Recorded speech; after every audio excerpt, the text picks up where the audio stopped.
ಎಲ್ರಿಗೂ ನಮಸ್ಕಾರ. ನಾನು ಚೆನ್ನಾಗಿದ್ದೀನಿ, ನೀವೆಲ್ಲರೂ ಚೆನ್ನಾಗಿದ್ದೀರಾ ಅಂತ ತಿಳ್ಕೊಂಡಿದ್ದೀನಿ. ಹೊಸಬ್ರು ನನ್ನ ಚಾನಲ್ ನೋಡ್ತಿದ್ರೆ ದಯವಿಟ್ಟು ಸಬ್ಸ್ಕ್ರೈಬ್ ಮಾಡ್ಕೊಂಡು ವಿಡಿಯೋ ನೋಡಿ, ಹಾಗೆ ಒಂದು ಲೈಕ್ ಕೊಡಿ. ಬನ್ನಿ ಇವತ್ತಿನ ಬ್ಲಾಗ್ ಸ್ಟಾರ್ಟ್ ಮಾಡೋಣ. ದಾಸವಾಳ ಗಿಡ ಅಂದರೆ ಯಾರಿಗೆ ತಾನೇ ಇಷ್ಟ ಇರೋದಿಲ್ಲ ಹೇಳಿ. ಪ್ರತಿಯೊಬ್ಬರು ಗಾರ್ಡನ್ ಮಾಡೋರಿಗೆ ದಾಸವಾಳ ಗಿಡ ಅಂದರೆ ತುಂಬಾ ಇಷ್ಟ ಇರುತ್ತೆ. ಅದರಲ್ಲೂ ದಾಸವಾಳ ಗಿಡದಲ್ಲಿ ಹೆಚ್ಚಾಗಿ ಹೂವೆಲ್ಲ ಬರಬೇಕು ಅಂತ ಎಲ್ರಿಗೂ ಆಸೆ ಇರುತ್ತೆ. ನೋಡಿ, ನನ್ನ ಗಾರ್ಡನಲ್ಲಿ ಒಂದೊಂದು ಗಿಡದಲ್ಲೂ 3-4 ಹೂವಂತೂ ಇದ್ದೇ ಇರುತ್ತೆ. ಹಾಗಾಗಿ ಇಷ್ಟು ಚೆನ್ನಾಗಿ ಹೂ ಬರೋದಕ್ಕೆ ನಾನು ಯಾವ ರೀತಿ ಕೇರ್ ಮಾಡ್ತೀನಿ ಮತ್ತು ಯಾವ ಗೊಬ್ಬರನ ಕೊಡ್ತೀನಿ ಅನ್ನೋದ್ರ ಬಗ್ಗೆ ತಿಳಿಸ್ತಾ ಇದ್ದೀನಿ. ಬನ್ನಿ ನೋಡೋಣ. ನೋಡಿ, ನಾನು ಕಡಲೆಕಾಯಿ ಬೀಜನ ಒಂದು 2 ಹಿಡಿಯೋಷ್ಟು ತಗೊಂಡಿದ್ದೀನಿ. ಮತ್ತು ಇದಕ್ಕೆ 2 ಸ್ಪೂನಷ್ಟು ನಾನು ಸಾಸಿವೆ ಮತ್ತು ಮೆಂತ್ಯ ಇದನ್ನು ನೆನೆಸಿಡ್ತೀನಿ. ಅಂದರೆ ಒಂದಿನ ನೆನೆಸಿಟ್ರೂ ಸಾಕು, ಅದು ಚೆನ್ನಾಗಿ ನೆಂದಾಗ ರುಬ್ಬೋದಕ್ಕೂ ಸಹ ಅನುಕೂಲ ಆಗುತ್ತೆ. ಹಾಗಾಗಿ ನಾನು ಇದು 3 ಸಹ ನೆನೆಸಿಡ್ತಾ ಇದ್ದೀನಿ. ನೋಡಿ, 2 ಸ್ಪೂನಷ್ಟು ನಾನು ಮೆಂತ್ಯನ ತಗೊಂಡಿದ್ದೀನಿ. ಈ ಕಡಲೆಕಾಯಿ ಬೀಜ, ಈ ಮೆಂತ್ಯ ಮತ್ತು ಇದು ಸಾಸಿವೆ ಇದೆಲ್ಲ ಗಿಡಗಳಿಗೆ ತುಂಬಾ ಒಳ್ಳೆಯದು.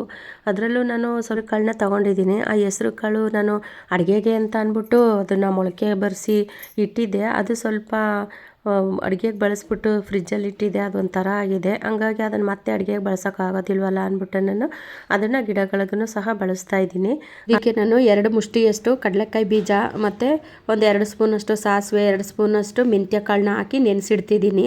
ಇದು ಒಂದಿನ ನೆನೆಯೋಕೆ ಇಟ್ರೂ ಸಾಕು. ನೋಡಿ, ಇದು ಮುಚ್ಚಿಟ್ಬಿಟ್ಟು ಒಂದಿನ ನೆನೆಸಿಟ್ರೆ ಅದು ಚೆನ್ನಾಗಿ ನೆಂದಿರುತ್ತೆ. ಆಮೇಲೆ ನಮಗೂ ರುಬ್ಬೋದಕ್ಕೂ ಅನುಕೂಲ ಆಗುತ್ತೆ. ನೋಡಿ, ಇದು ಹೆಸರು ಕಾಳು ಮೊಳಕೆ ಬಂದಿತ್ತು, ಅದು ಒಂಥರ ಆಗಿದೆ ಅಂದ್ಬಿಟ್ಟು ನಾನು ಇವಾಗ ಇದನ್ನು ಗಿಡಕ್ಕೆ ನಾನು ಉಪಯೋಗಿಸ್ತಾ ಇದ್ದೀನಿ. ನೋಡಿ, ಇವಾಗ ನಾನು ನೆನೆಸಿಟ್ಟಿದ್ನಲ್ಲ ಮೆಂತ್ಯ, ಸಾಸಿವೆ, ಕಡಲೆ ಬೀಜ ಇದೆಲ್ಲನೂ ನೆನೆಸಿಟ್ಟಿದ್ನಲ್ಲ, ಅದೆಲ್ಲ ಚೆನ್ನಾಗಿ ನೆಂದಿದೆ. ಇವಾಗ ಒಂದು ಮಿಕ್ಸಿ ಜಾರಲ್ಲಿ ಹಾಕ್ಕೊಂಡು ಇದನ್ನು ಚೆನ್ನಾಗಿ ಪೇಸ್ಟ್ ರೀತಿ ಮಾಡ್ಕೋಬೇಕು. ನಮಗೆ ಆರೋಗ್ಯ ಚೆನ್ನಾಗಿರಬೇಕು ಅಂತ ನಾವು ಯಾವ ರೀತಿ ಅದು ಬೇಳೆಗಳೆಲ್ಲ ತಿಂತೀವೋ ಅದೇ ರೀತಿಯೇ ಗಿಡಗಳಿಗೂ ಅಷ್ಟೇ. ಅವು ಗಿಡಗಳು ಬೆಳವಣಿಗೆ ಚೆನ್ನಾಗಬೇಕು ಅಂದರೆ ಈ ಥರ ಎಲ್ಲ ನಾವು ಲಿಕ್ವಿಡ್ ಮಾಡಿ ಗಿಡಗಳಿಗೆ ಕೊಡೋದ್ರಿಂದ ಅದರಲ್ಲಿ ಹೆಚ್ಚಾಗಿ ಹೂವು ಮಗೋದಕ್ಕೂ ಸಹ ಅನುಕೂಲ ಆಗುತ್ತೆ. ಹಾಗಾಗಿ ನಾನು ಈ ಕಾಳುಗಳನ್ನೆಲ್ಲ ಬಳಸಿ ಒಂದು ಲಿಕ್ವಿಡ್ ಮುಖಾಂತರ ನಾನು ಗಿಡಗಳಿಗೆ ಕೊಡ್ತಾ ಇದ್ದೀನಿ. ಕಾಳುಗಳಲ್ಲಿ ಹೆಚ್ಚಾಗಿ ನೈಟ್ರೋಜನ್ ಇದೆಲ್ಲ ಹೆಚ್ಚಾಗಿರೋದ್ರಿಂದ ಗಿಡಗಳಿಗೆ ಒಳ್ಳೆ ಪೋಷಕಾಂಶನೂ ಸಹ ಸಿಗುತ್ತೆ. ಹಾಗಾಗಿ ನಾನು ನೋಡಿ ಇದನ್ನೆಲ್ಲನೂ ರುಬ್ಬಿ ಹಾಕ್ಕೊತಾ ಇದ್ದೀನಿ ಒಂದು ಬೌಲಿಗೆ.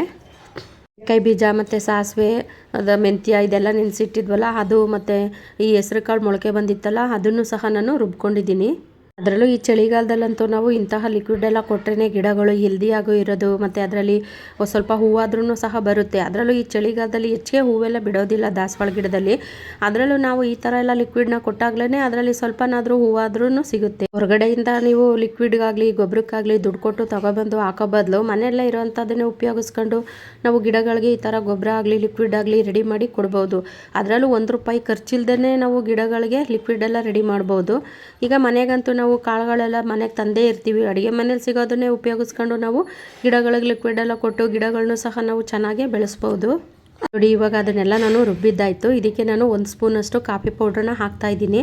ನೀವು ಬೇಕಿತ್ತು ಅಂದರೆ ಕಾಫಿ ಪೌಡ್ರನ್ನ ಹಾಕೊಳ್ಳಿ, ಇಲ್ಲಾಂದರೆ ನೀವು ಸ್ಕಿಪ್ ಮಾಡ್ಬೋದು. ಕಾಫಿ ಪೌಡ್ರನ್ನ ಬಳಸೋದ್ರಿಂದ ಗಿಡಗಳಲ್ಲಿ ಯಾವುದೇ ರೀತಿ ಕೀಟಗಳೂ ಸಹ ಹತ್ರ ಬರೋದಿಲ್ಲ, ಮತ್ತು ಮಣ್ಣಲ್ಲಿ ಫಲವತ್ತತೆ ಅನ್ನೋದು ಹೆಚ್ಚಾಗುತ್ತೆ. ಅದರಲ್ಲೂ ಹೂ ಬಿಡದೇ ಇರೋಂತಹ ಗಿಡಗಳು ಸಹ ಹೂ ಬಿಡೋದಕ್ಕೆ ಅನುಕೂಲ ಮಾಡುತ್ತೆ ಈ ಕಾಫಿ ಪೌಡ್ರು. ನೋಡಿ, ನಾನು ಒಂದು 20 ಲೀಟ್ರ್ ಬಕೆಟಲ್ಲಿ ಒಂದು 3/4 ಅಷ್ಟು ನೀರನ್ನ ತಗೊಂಡಿದ್ದೀನಿ, ಪ್ಲೈನ್ ನೀರು. ಆ ನೀರಿಗೆ ನಾನು ಇದರಲ್ಲಿ ಒಂದು 1/4 ಭಾಗದಷ್ಟು ಹಾಕ್ಕೊತಾ ಇದ್ದೀನಿ. ಇದೇನು ಅಳತೆ ಮಾಡ್ಕೊಂಡೇ ಹಾಕೋಬೇಕು ಅನ್ನೋ ಥರ ಏನೂ ಇಲ್ಲ. ಯಾಕೆಂದರೆ ಇದೇನು ಯಾವುದೇ ರೀತಿ ಕೆಮಿಕಲೆಲ್ಲ ಏನೂ ಇಲ್ಲ, ಆರ್ಗಾನಿಕ್ ಆಗಿರೋದ್ರಿಂದ ಸ್ವಲ್ಪ ಹೆಚ್ಚು ಕಮ್ಮಿ ಆದ್ರೂ ಏನು ತೊಂದರೆ ಆಗೋದಿಲ್ಲ, ಗಿಡಗಳಿಗೆ ಯಾವುದೇ ರೀತಿ ತೊಂದರೆನೂ ಸಹ ಆಗೋದಿಲ್ಲ. ಹಾಗಾಗಿ ನಾನು ಅದನ್ನು ಹಾಕ್ಬಿಟ್ಟು ನೋಡಿ ಈ ಥರ ಚೆನ್ನಾಗೇ ಮಿಕ್ಸ್ ಮಾಡಬೇಕು. ಚೆನ್ನಾಗಿ ಮಿಕ್ಸ್ ಮಾಡಿಬಿಟ್ಟು ಎಲ್ಲ ದಾಸವಾಳ ಗಿಡಗಳಿಗೂ ಸಹ ಒಂದೊಂದು ಜಗ್ ಕೊಟ್ರೂ ಸಾಕು. ಇದನ್ನು ನೀವು 15 ದಿನಕ್ಕೊಂದ್ಸತಿ ಅಥವಾ ಒಂದು 20 ದಿನಕ್ಕೊಂದ್ಸತಿ ಕೊಟ್ರೂ ಸಾಕು. ನೋಡಿ, ನನ್ನ ದಾಸವಾಳ ಗಿಡದಲ್ಲಿ ಎಷ್ಟು ಚೆನ್ನಾಗಿ ಹೂವು ಮೊಗ್ಗು ಇದೆಲ್ಲ ಬಂದಿದೆ ಅಂತ. ಫಸ್ಟಿಗೆಲ್ಲ ನಾನು ಲಿಕ್ವಿಡ್ ಎಲ್ಲ ಕೊಡಬೇಕಾದ್ರೆ ಹೂವು ಇಲ್ಲದೇ ಇರೋವಾಗ ಕೊಡ್ತಾ ಇದ್ದೆ. ಅಂದರೆ ನಾನು ಸ್ವಲ್ಪ ಹೂವೆಲ್ಲ ಹಾರ್ವೆಸ್ಟ್ ಮಾಡಾದಮೇಲೆ ಲಿಕ್ವಿಡ್ ಕೊಡೋದನ್ನು ತೋರಿಸಿದ್ದೆ. ಇವತ್ತು ಸ್ವಲ್ಪ ಹೂ ಇರೋವಾಗಲೇ ಲಿಕ್ವಿಡ್ ಹಾಕ್ತಾ ಇದ್ದೀನಿ. ಹಂಗಾಗಿ ಆ ಹೂವು ಇರೋದನ್ನು ತೋರಿಸಿದ್ದೀನಿ ನಿಮಗೆ. ಈ ಥರ ಎಲ್ಲ ಲಿಕ್ವಿಡ್ನ ಕೊಟ್ಟಾಗ ಗಿಡಗಳಲ್ಲಿ ತುಂಬ ಚೆನ್ನಾಗಿ ಹೂವು ಸಹ ಬರುತ್ತೆ. ನೋಡಿ, ಅಂದರೆ ನಾನು ಇದನ್ನು ನೀರಿನ ಬಾಟ್ಲನ್ನ ಕಟ್ ಮಾಡಿ ಇಟ್ಕೊಂಡಿದ್ದೀನಿ. ಫಸ್ಟು ಒಂದು ಇತ್ತು ಜಗ್ಗು, ಅದು ಈ ಜಾನಿ ಕಡ್ದಾಕ್ಬಿಟ್ಟು ಎಲ್ಲ ಅದು ಹಾಳಾಯಿತು. ಹಾಗಾಗಿ ನಾನು ಇದನ್ನೇ ಕಟ್ ಮಾಡಿ ಇಟ್ಕೊಂಡಿದ್ದೀನಿ, ಇನ್ನೇನು ನೀರು ಹಾಕೋಕ್ಕಲ್ವಾ ಅಂದ್ಬಿಟ್ಟು. ನೋಡಿ, ಎಷ್ಟು ಚೆನ್ನಾಗಿ ಹೂವೆಲ್ಲ ಬಿಟ್ಟಿದೆ, ಮತ್ತು ಅದರಲ್ಲಿ ಸ್ವಲ್ಪ ಟೊಮೊಟೊ ಸಸಿಗಳು ಹುಟ್ಟಿದೆ. ಅಂದರೆ ಪಾಟೆಲ್ಲ ರೆಡಿ ಮಾಡಿ ಇಟ್ಟಿದ್ದೀನಿ. ಆ ಟೊಮೊಟೊ ಸಸಿನೂ ತೆಗೆದು ಬೇರೆ ಪಾಟ್ಗೂ ಶಿಫ್ಟ್ ಮಾಡಬೇಕು. ನೋಡಿ, ಎಲ್ಲ ಪಾಟಲ್ಲೂ ಟೊಮೊಟೊ ಸಸಿ ಹುಟ್ಟಿದೆ. ಇಷ್ಟೊಂದು ಟೊಮೊಟೊ ಸಸಿ ಯಾಕೆ ಹುಟ್ಟಿದ್ದಾವೆ ಅಂದರೆ ನಾನು ಈ ಕಿಚನ್ ವೇಸ್ಟು ಎಲ್ಲನೂ ನಾನು ಅದರಲ್ಲಿ ಹಾಕಿರ್ತೀನಲ್ಲ, ಹಂಗಾಗಿ ಅದರಲ್ಲಿ ಅಷ್ಟೊಂದು ಟೊಮೊಟೊ ಸಸಿಗಳೆಲ್ಲ ಬಂದಿದೆ. ಅಲ್ಲಿ ನೋಡ್ತಾ ಇರ್ಬೋದು ನೀವು ಎಷ್ಟು ಚೆನ್ನಾಗಿ ಅದರಲ್ಲಿ ಮೊಗ್ಗುಗಳು ಹೂವುಗಳೆಲ್ಲ ಎಷ್ಟೊಂದು ಚೆನ್ನಾಗಿ ತುಂಬಿಕೊಂಡಿದೆ ದಾಸವಾಳ ಗಿಡದಲ್ಲಿ ಅಂತ. ಅದರಲ್ಲೂ ನನ್ನ ಗಾರ್ಡನಲ್ಲಿ ಹೆಚ್ಚಾಗಿ ದಾಸವಾಳ ಹೂವೇ ಹೆಚ್ಚು ಸಿಗುತ್ತೆ ನನಗೆ ಪೂಜೆಗೆಲ್ಲ. ಅಂದರೆ ನಾನು ಬೇರೆ ಹೂವು ಯಾವುದೇ ಹೂವು ಹಾರ್ವೆಸ್ಟ್ ಮಾಡೋದಿಲ್ಲ, ಈ ದಾಸವಾಳ ಹೂವೇ ಜಾಸ್ತಿ ಸಿಗೋದು. ನೋಡಿ ಅಲ್ಲಿ ಮೊಗ್ಗುಗಳಂತೂ ಎಲೆಗೂ ಒಂದೊಂದು ಮೊಗ್ಗೆಲ್ಲ ತುಂಬಿಕೊಂಡಿದೆ. ಯಾಕೆ ಅಂದರೆ ನಾವು ಈ ಥರ ಎಲ್ಲ ಲಿಕ್ವಿಡು ಮತ್ತು ಗೊಬ್ಬರಗಳೆಲ್ಲ ಚೆನ್ನಾಗಿ ಕೊಟ್ಟಾಗಲೇ ಗಿಡದಲ್ಲಿ ಹೆಚ್ಚಾಗಿ ನಮಗೆ ಹೂವುಗಳೆಲ್ಲ ಬರೋದಕ್ಕೆ ಸಾಧ್ಯ. ನನ್ನ ಗಾರ್ಡನ್ ನೋಡೋಕೆ ಬರೋರೆಲ್ಲ ಅದೇ ರೀತಿಯೇ ಹೇಳೋದು, ನಿಮ್ಮ ಕೈಲಿ ಏನೋ ಜಾದು ಇದೆ, ತುಂಬ ಚೆನ್ನಾಗಿ ಗಿಡಗಳೆಲ್ಲ ಬರುತ್ತೆ ನಿಮ್ಮ ಕೈನಲ್ಲಿ ಅಂತಾರೆ. ಜಾದು ಆ ಥರ ಏನೂ ಇಲ್ಲ, ಅಂದರೆ ನಾವು ಕೇರ್ ಮಾಡ್ದಂಗೆಲ್ಲ ನಮಗೆ ಅದರಿಂದ ಹೆಚ್ಚಾಗಿ ಫಲ ಅನ್ನೋದು ಸಿಗುತ್ತೆ.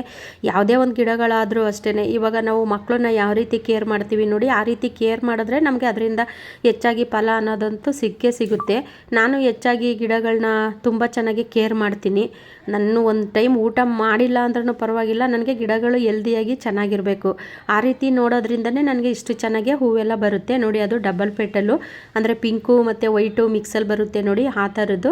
ಅಂದರೆ ನಾನು ಎಲ್ಲ ಗಿಡಗಳಿಗೂ ದಾಸವಾಳ ಗಿಡಗಳಿಗೆ ನೋಡಿ ಈ ಥರ ಒಂದೊಂದು ಜಗ್ಗನ್ನ ಹಾಕ್ತಾಯಿದ್ದೀನಿ. ಈ ಥರ ಮಾಡಿ ಕೊಡಿ, ತುಂಬ ಚೆನ್ನಾಗಿ ಗಿಡದಲ್ಲಿ ಹೆಲ್ದಿಯಾಗೂ ಬರುತ್ತೆ, ಹೂಗಳು ಹೆಚ್ಚಾಗಿ ಹೂ ಬಿಡುತ್ತೆ. ನಮಗೆ ಹಂಗೆ ಆರೋಗ್ಯ ಚೆನ್ನಾಗಿರಲಿ ಅಂದ್ಬಿಟ್ಟು ನಾವು ಹೆಚ್ಚು ತರಕಾರಿ ಕಾಳು ಈ ಥರ ಎಲ್ಲ ಹಣ್ಣು ತಿಂತೀವೋ, ಅದೇ ರೀತಿ ಗಿಡಗಳಿಗೂ ಅಷ್ಟೇ ಆರೋಗ್ಯವಾಗಿರಬೇಕು ಅಂದರೆ ನಾವು ಈ ಥರ ಲಿಕ್ವಿಡ್ ಎಲ್ಲ ಮಾಡಿ ಕೊಟ್ಟಾಗ್ಲೇ ಗಿಡಗಳು ತುಂಬ ಚೆನ್ನಾಗಿ ಹೆಲ್ದಿಯಾಗೂ ಸಹ ಇರೋದು. ಆ ಹೆಸರು ಕಾಳು ಚೆನ್ನಾಗಿರಲಿಲ್ಲ ವೇಸ್ಟು ಅಂತ ಬಿಸಾಕೋ ಬದಲು ನಾವು ಈ ಥರ ಗಿಡಗಳಿಗೆ ಉಪಯೋಗಿಸ್ಬೋದು. ಯಾವುದೇ ಆದರೂ ಅಷ್ಟೇ, ನಾವು ಬಿಸಾಕೋ ಬದಲು ಗಿಡಗಳಿಗೆ ಉಪಯೋಗಿಸೋದ್ರಿಂದ ಅದು ಗಿಡಗಳಿಗೆ ಅನುಕೂಲ ಆಗುತ್ತೆ.